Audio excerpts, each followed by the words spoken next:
بسم الله الرحمن الرحيم. الحمد لله رب العالمين والعاقبة للمتقين والصلاة والسلام على أشرف الأنبياء والمرسلين ومن تبعهم بإحسان وإيمان إلى يوم الدين وبعد.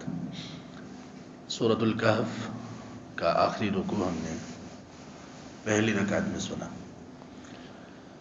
اللہ تعالیٰ نے اس میں کچھ لوگوں کا موازنہ کیا ہے اور کچھ لوگوں کے اعمال کا موازنہ کیا ہے. انسان جب بھی کسی چیز کا کمپیریزن کرتا ہے، موازنہ کرتا ہے، تو وہ اس بات کا خیال رکھتا ہے کہ مجھے کس بات میں نفع فائدہ زیادہ ہے اور کس میں نفع کم ہے یا نقصان ہے. تو نفع اور نقصان کے اعتبار سے انسان اپنی چیزوں کا موازنہ کرتا ہے. لیکن ایک مومن شخص جب بھی کسی بھی چیز کا موازنہ کرتا ہے تو اس میں وہ آخرت کو ضرور رکھتا ہے. اگر کسی کے موازنے میں آخرت نہ ہو تو اس مومن کا سکیل، اس کا یہ میزان، یہ ترازو موازنہ کرنے کا کبھی بھی درست نہیں ہو سکتا. یہ مومن کا وصف ہے. ہم نے کوئی کاروبار کرنا ہو، کوئی جاب کرنی ہو، کوئی تعمیر کرنی ہو، کوئی تعلق بنانا ہو، کچھ بھی کرنا ہو، تو اس میں بنیاد اس بات پر ہونی چاہیے کہ آخرت کے ساتھ اس کا موازنہ کیا ہے. یہ کام میری آخرت کے لیے کیسا ہے. یہ مومن کا وصف ہے، یہ ایمان کا تقاضا ہے. اگر ہم نے آخرت کو ذہن میں نہیں رکھا تو خسارہ ہی خسارہ ہے، خسارہ ہی خسارہ. اللہ تعالیٰ نے ان آیات میں یہ فرمایا، اے پیغمبر آپ لوگوں کو یہ کہہ دیجئے، هل ننبئکم بالاخسرین اعمالا، میں آپ کو ایسے لوگوں کے متعلق نہ بتاؤں، ہم آپ کو ایسے لوگوں کے متعلق آگاہ نہ کریں جو عمل کے اعتبار سے سب سے زیادہ خسارے میں ہیں، سب سے زیادہ نقصان میں ہیں، سب سے زیادہ گھاٹا عمل کے سلسلے میں ان کو درپیش ہے. کون سے لوگ ہیں وہ؟ الذین ضل سعیہم فی الحیات الدنیا، وہ لوگ کہ جن کی ساری محنتیں، ساری کوششیں صرف دنیا کی زندگی میں غرق ہو کر رہ گئی، ساری کوششیں. وَهُمْ يَحْسَبُونَ أَنَّهُمْ يُحْسِنُونَ صُنْعًا، اور اس پر ترا یہ ہے، اس پر مزید نقصان کی بات یہ ہے کہ وہ لوگ یہ سمجھ رہے ہیں کہ ہم بہت اچھا کام کر رہے ہیں. ایک تو جو کچھ کر رہے ہیں سب کچھ دنیا کے لیے، دنیا میں غرق ہیں. ان کی محنتیں، ان کی کوششیں، ان کی تعلیم، ان کی ڈگری، ان کی صلاحیتیں، ان کے تعلقات، ان کے صبح شام، سب کچھ دنیا میں غرق ہے، دنیا کے لیے ہو رہا ہے. دنیا کے لیے ہونے کا مطلب یہ کہ جو بھی وہ کام کر رہے ہیں اس میں آخرت کا کوئی تصور ہی نہیں، کوئی تصور نہیں آخرت کا. اچھا، اب جب کہ ان کو دنیا میں وہ محنتیں کر رہے ہیں، کوششیں کر رہے ہیں، تو ظاہر ہے کہ ان کو دنیا مل بھی رہی ہے. جب ان کو دنیا مل رہی ہے تو وہ یہ سمجھتے ہیں کہ ہم یحسبون انہم یحسنون صنعا، کہ وہ بہت اچھا کام کر رہے ہیں، ان کی زندگی بڑی اچھی ہے، مال و دولت کی کمی نہیں، گھر ان کے اپنے ہیں، گاڑیاں ان کے پاس موجود ہیں، تعلقات ان کے بڑے بہتر ہیں، ریفرنس، عہدہ، سٹیٹس ان کا بڑا بلند ہے. وَهُمْ يَحْسَبُونَ أَنَّهُمْ يُحْسِنُونَ صُنْعًا، تو وہ سمجھ رہے ہوتے ہیں کہ زندگی بہت ہی بہترین چل رہی ہے. لیکن اللہ تعالیٰ نے ان کے متعلق کیا فرمایا؟ لوگوں میں سب سے بڑھ کر خسارے میں اور نقصان میں یہ لوگ ہیں. اولئک الذین کفروا بآیات ربہ ولقائہ، یہ وہ لوگ ہیں کہ جنہوں نے اپنے رب کی آیات اور ملاقات کو جھٹلا دیا، اس کا کفر کیا.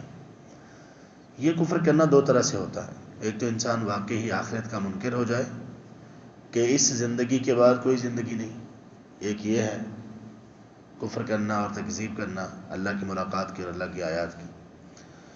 ایک کفر اور تکذیب یہ ہے کہ انسان اعمال ایسے کرے کہ گویا اس کو آخرت یاد ہی نہیں. بے شک وہ کہ ہاں میں آخرت پر ایمان رکھتا ہوں، ہاں موت کے بعد بھی ایک زندگی ہے، ہاں مجھے معلوم ہے قبر میں سوال کیے جائیں گے، ہاں مجھے معلوم ہے کہ حشر اور آخرت میں میرا محاسبہ ہوگا، لیکن ان سب چیزوں کے باوجود وہ اپنی آخرت کے لیے، اپنی قبر کے لیے کچھ بھی تیار نہیں کر رہا، تو یہ بھی کفر کی ایک قسم ہے۔ اس کی مثال سادہ سی یہ ہے کہ ایک والد اپنے بیٹے سے یہ کہتا ہے، دو بیٹے ہیں، بیٹے سے یہ کہتے ہیں بیٹا مجھے پانی دیجیے، وہ کہتا ہے میں نہیں دوں گا۔ دوسرے سے کہتا ہے مجھے پانی دیجیے، وہ نہیں دیتا، زبان سے نہیں وہ کہتا کہ میں نہیں دوں گا، لیکن وہ پانی دے نہیں رہا اپنے والد کو۔ باپ پھر کہتا ہے، پھر کچھ نہیں، باپ پھر کہتا ہے، وہ ٹس سے مس نہیں۔ تو نافرمان یہ بھی ہے، پہلے والے کی شدت زیادہ کہ اس نے انکار کر دیا، اور ایک اعتبار سے کم ہے کہ پتہ تو چل گیا نہ چلے، یہ تو جواب ہی نہیں دے رہا۔ تو اس طرح جھٹلانے میں یہ بات بھی آتی ہے کہ انسان ایسے اعمال کرے کہ گویا اللہ پر اس کا ایمان ہی نہیں ہے، اللہ پر اس کا ایمان ہی نہیں ہے۔ تو اللہ فرماتے ہیں کہ ایسے لوگ جن کی ساری کوششیں دنیا کی زندگی کے لیے، دنیا کے سٹیٹس کے لیے، دنیا کی خوشی کے لیے، دنیا کی راحت کے لیے صرف ہو گئی، یہ لوگ آخرت کے تصور سے بالکل عاری ہیں، تو یہ سب سے زیادہ نقصان اٹھانے والے ہیں۔ فَحَبِطَتْ أَعْمَالُهُمْ، اللہ فرماتے ہیں کہ ان کے سارے اعمال ضائع ہو جائیں گے۔ ظاہر ہے جب آخرت کا تصور ہی نہیں ہے، آخرت پر ایمان ہی نہیں ہے، یا ایمان ہے لیکن اس کے مطابق عمل ہی نہیں ہے، تقاضے پورے ہی نہیں کیے جا رہے، اولئک الذین حبطت اعمالهم، تو ان کے سارے اعمال برباد کر دیے جائیں گے۔ فلا نقیم لهم یوم القیامت وزنا، اور قیامت کے دن ان کے اعمال کو تولنے کے لیے ہم میزان بھی قائم نہیں کریں گے، اس لیے کہ عمل کی کوئی وقت ہی نہیں ہے۔ آدمی ترازو میں وہ چیز تولتا ہے جس کا کوئی وزن ہو، ان کے اعمال کا اللہ کے ہاں کوئی وزن ہی نہیں ہے، اس لیے کہ اعمال ہی نہیں ہے، آخرت میں جو کام دیں وہ عمل ہی نہیں ہے۔ اس کے مقابلے میں مومن کا کیا رویہ ہے؟ اس سورہ کی آخری آیت جو ہم نے سنی، قل، اے پیغمبر کہہ دیجئے، انما انا بشر مثلکم یوحی الی، میں تمہاری طرح کا بشر ہوں، ہاں تخصص خاصیت یہ ہے کہ اللہ میری طرف وحی کرتے ہیں۔ آپ بشر ہونے کے اعتبار سے بھی سب سے اعلیٰ ہیں، سب سے بالا اور افضل ہیں، لیکن تمہاری طرح کا بشر اس لیے کہا گیا جس طرح سے تمہارا دنیا میں آنے کا سلسلہ ہوا، میں بھی اسی طرح سے دنیا میں آیا، جس طرح تمہیں خوشی، غم، درد ہوتا ہے مجھے بھی ایسا ہی ہوتا ہے، جیسے تمہیں بھوک لگتی ہے مجھے بھی بھوک لگتی ہے، جیسے تمہیں نیند کی ضرورت ہے مجھے بھی نیند کی ضرورت ہے۔ انما انا بشر مثلکم یوحی الی، اللہ نے میری طرف وحی کی۔ وحی کیا کی؟ جو باتیں وحی کی ان میں سے ایک یہ ہے، فَمَنْ كَانَ يَرْجُو لِقَاءَ رَبِّهِ فَلْيَعْمَلْ عَمَلًا صَالِحًا، جو بندہ اللہ کی ملاقات کی امید رکھتا ہے، یعنی جس بندے کا آخرت کا عقیدہ ہے، جس بندے کا تصور یہ ہے کہ مرنے کے بعد بھی ایک زندگی ہے، تو پھر اس کو وہ صرف تصور، اعتقاد، خیال کی حد تک نہ رکھے، فَلْيَعْمَلْ عَمَلًا صَالِحًا، وہ اچھے اعمال کرتا ہے۔ اور دیکھیے یہاں پہ عقیدہ آخرت کو اللہ تعالیٰ نے بیان کیسے کیا، فَمَنْ كَانَ يَرْجُو لِقَاءَ رَبِّهِ، جو بندہ اپنے رب سے ملاقات کی امید رکھتا ہے۔ تو آخرت کیا ہے؟ اللہ سے ملاقات ہے، اللہ کے سامنے پیشی ہے۔